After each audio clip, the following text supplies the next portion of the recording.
Barack Obama est arrivé à Berlin, la capitale allemande, deuxième et dernière étape de sa tournée européenne, sa dernière en tant que président des États-Unis.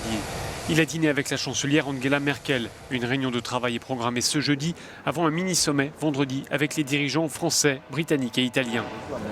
Lors de cette escale allemande, Barack Obama devrait évoquer plusieurs sujets internationaux avec ses partenaires européens. D'abord, la guerre en Syrie. Les Occidentaux et les Russes ont des positions divergentes, notamment autour du sort à réserver à Bachar al-Assad. Ensuite, la crise en Ukraine. Quelle suite donner aux sanctions contre la Russie ?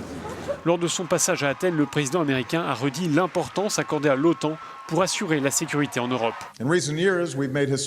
Ces dernières années, nous avons réalisé des investissements gigantesques dans l'OTAN en augmentant la présence américaine en Europe. Aujourd'hui, l'OTAN est l'alliance mondiale la plus puissante. Elle n'a jamais été aussi forte. L'engagement américain au sein de l'alliance dure depuis plus de 70 ans et il a été constant, que ce soit sous des présidences démocrates ou des présidences républicaines. Je suis persuadé que cet engagement va se poursuivre, y compris l'engagement à défendre tous nos alliés. Le déplacement en Grèce avait une forte valeur symbolique pour le président américain qui se pose en ardent défenseur de la démocratie. Et Barack Obama de citer Winston Churchill qui disait de la démocratie que c'est le pire des systèmes à l'exclusion de tous les autres.